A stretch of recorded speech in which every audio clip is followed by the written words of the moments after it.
But hello बच्चे party, कैसे हो? स्टोरी टाइम कहानी जो जी ना सके में आप सबका स्वागत है। तो आज सुनेंगे हम न्यू स्टोरी। तो आज के स्टोरी का नाम है एक टक्के का चमत्कार। स्टोरी का नाम ही है एक 1% का मैजिक। तो एक टक्के का चमत्कार में देखो क्या बताया, मैं पढ़ती भी हूँ सुनाती भी हूँ। तो इसमें बताया है, एक बार राजा आज जंगल में भ्रमण करने के लिए गए थे। तो उन्हें एक बहुत ही सुंदर सरोवर दिखाई दिया। उस सरोवर में एक कमल का फूल था जो अति सुंदर प्रतीत होता था। उस कमल को प्राप्त करने के लिए राजा आज सरोवर में चले गए। किंतु ये क्या राजा आज जितना भी उस कोमल के पास जाते वो कोमल उनसे दूर चला होता जाता। राजा उसे पकड़ने को कामयाब नहीं हो रहा था, सफल नहीं हो रहा था, नहीं पकड़ पा रहा था। फिर क्या हुआ, अतः आकाशवाणी हुई कि हे राजन, आप निसंतान है, आप इस कमल के योग्य नहीं हैं। इस भविष्यवाणी ने राजा अज के हृदय में एक भयंकर आघात किया। उस राजा का नाम था अज। तो उस राजा अज को बहुत बुरा लगा कि जैसे मैं कमल को छू रहा हूँ वो कमल मुझसे दूर जा रहा है, तो मैं क्या करूँ। तो भी भविष्यवाणी हुई तो कहा कि आप निसंतान है, इसलिए आपको ये कमल प्राप्त नहीं होगा। अब राजा को इस बात से बहुत बुरा लगा कि भविष्यवाणी में ये कहा गया कि आपको कोई संतान नहीं है तो आप ये कमल नहीं मिल सकता। तो उनके हृदय को बहुत ठेस पहुंची।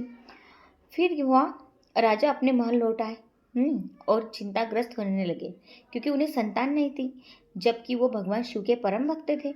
भगवान शिव ने उनकी इस चिंता को ध्यान में लिया और उन्होंने धर्मराज को बुलाया और कहा, तुम किसी ब्राह्मण को अयोध्या नगरी पहुंचाओ जिससे राजा अज को संतान की प्राप्ति के आसार। अब ये राजा अज कौन है वो मैं आपको बाद में बताती हूँ, ठीक है। तो उन्होंने भगवान शिव के तो भक्त थे, तो उन भगवान शिव को उन पर दया आई और उन्होंने धर्मराज को कहा कि अब किसी ब्राह्मण को अयोध्या नगरी पहुंचाओ। अब अयोध्या आ गया या नाम आ गया तो आपको स्टोरी भी समझ में आ जाएंगी।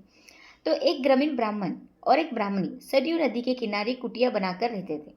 एक दिन वे ब्राह्मण राजा अज के दरबार में गए और उनसे अपनी दुर्दशा का जिक्र भिक्षा मांगने लगे। उन्होंने अपने बताया कि क्या उनको दुर्दशा है, क्या प्रॉब्लम है, सब बताया और भिक्षा मांगने लगे। राजा अज ने अपने खजाने में से उन्हें सोने की अशरफियाँ यानी कि कॉइन वगैरह दिए, लेकिन ब्राह्मण उन्होंने नहीं कहा कि हमें नहीं चाहिए, लेकिन ब्राह्मण ने मना कर दिया, ये प्रजा का है, आप अपने पास जो है उसे दीजिए। तब राजा अज ने अपने गले का हार उतारा और ब्राह्मण को देने लगे, किंतु ब्राह्मण ने मना कर दिया, ये भी प्रजा की ही संपत्ति है।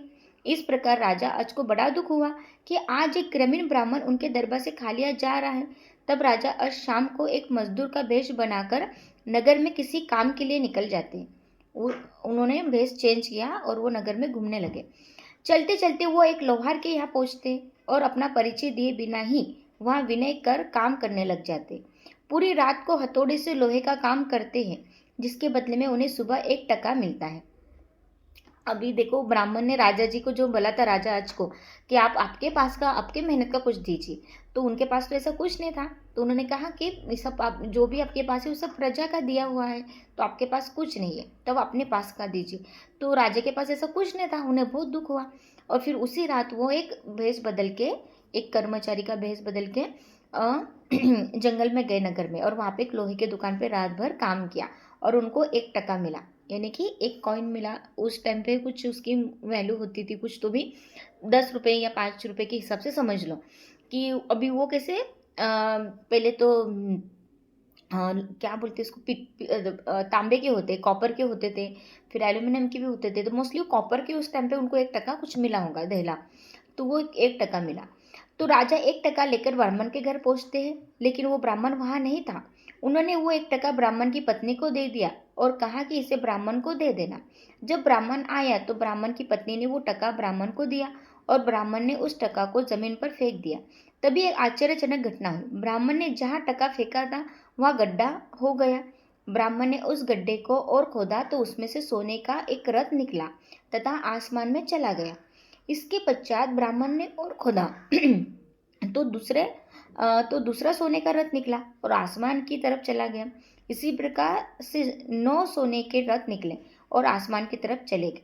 और जब 10वां रथ निकला तो उस पर एक बालक था और वो रथ जमीन पर आकर ठहर गया। ब्राह्मण उस बालक को लेकर राजा अज के दरबार में पहुंचे और कहा, राजन, इस पुत्र को स्वीकार कीजिए। यह आपका ही पुत्र है जो 1 टका से उत्पन्न हुआ है, तथा इसके साथ में सोने के 9 रथ निकले जो आसमान में चले गए, जबकि ये बालक 10वें रथ पर निकला, इसलिए रथ तथा पुत्र आपका है। इस प्रकार से दशरथ जी का जन्म हुआ। तो महाराज दशरथ का असली नाम मनु था और ये 10 दिशाओं में अपना रथ लेकर जा सकते थे, इसलिए दशरथ नाम से ये प्रसिद्ध हुए। तो ये राजा दशरथ की जन्म की कहानी थी। कैसे बताए, है ना। इसमें बताया है कि उनका जन्म कैसे हुआ।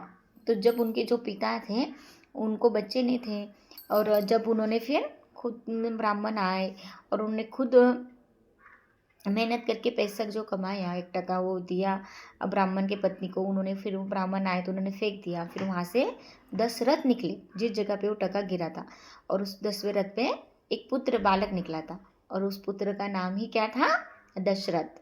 तो राजा अज के पुत्र थे दशरथ, ऐसा उनका जन्म हुआ था। और दशरथ ही कौन थे, हमारे प्यारे श्री राम जी के पिता, है ना, जिन्होंने पूरी रामायण का पूरा रामायण की जो कहानी हम उनमें गाते हैं, तो पूरी रामायण की वो हीरो है ना।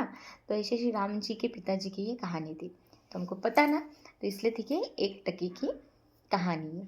ठीक है, तो कहानी अच्छी लगी तो लाइक शेयर सब्सक्राइब ज़रूर करना, और बाय, स्वस्थ रहो, मस्त रहो, ठीक है।